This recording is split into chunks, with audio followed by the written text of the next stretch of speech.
안녕하세요. 가통경영연구소의 최윤규입니다. 자, 이번 시간은 생각의 틀을 깨는 시간, 상상력은 모방에서 시작된다라는 주제로 말씀드릴까 합니다. 제가 이제 모방이라는 이야기를 할 텐데요. 모방이라는 이야기를 하기 전에 먼저 직관에 대해서 알아보도록 하겠습니다.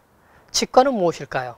판단, 추론, 그런 것을 게재시키지 않은 상태에서 어떤 대상을 봤을 때 바로 느끼는 것, 그게 바로 직관이지요. 또는 추리, 인식 능력, 뭐 이런 것일 수도 있는데요.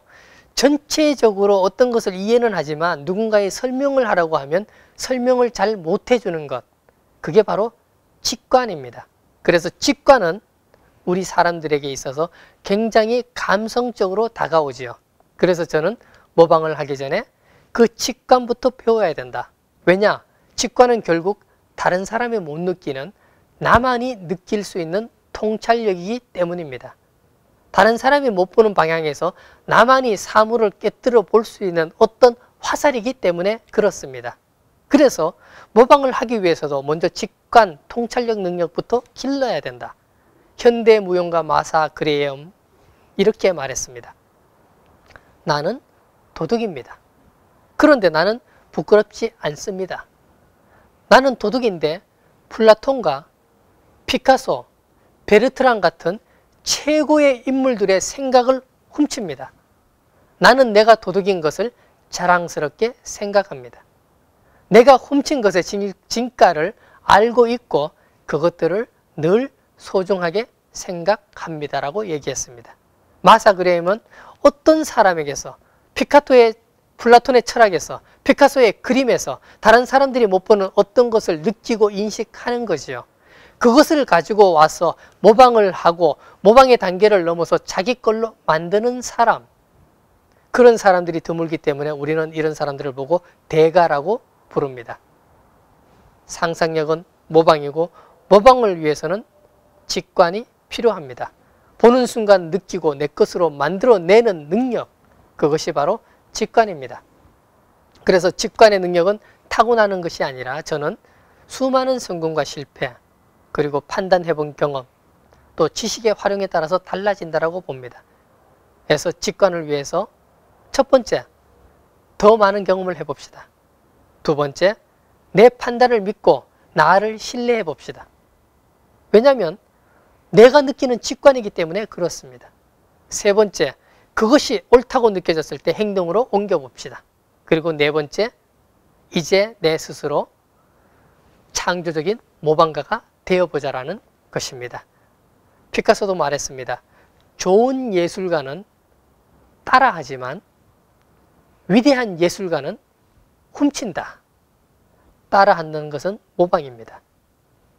모방을 넘어서 훔쳐서 내 거로 만드는 것, 피카소의 말처럼 위대한 예술가는 훔친다라는 사실입니다. 그래서 우리는 모방을 넘어 완전한 자기 것으로 소화해내야 됩니다. 모방을 넘어서 새로움을 창조해내야 됩니다. 세상이 바뀌었습니다. 인터넷 때문에 엄청나게 빨라졌습니다. 기술의 진보로 모방하기는 훨씬 쉬워졌습니다. 그림을 하나 그려도 카피뜨기가 너무너무 쉬워졌습니다. 1961년에는 모방 한번 하는데 20년이 걸렸습니다. 1981년에는 4년이 걸렸습니다. 1985년에는 12개월로 단축이 됐습니다. 지금은 어떻습니까? 아마 몇 시간이면 될 겁니다. 서울 남대문 시장에 새 신제품 액세서리가 오늘 출시되면 내일 아침에 중국에서 나타나는 시대, 그대로 모방해서 중국에서 자기 걸로 만드는 시대, 그 시대가 바로 이 시대입니다.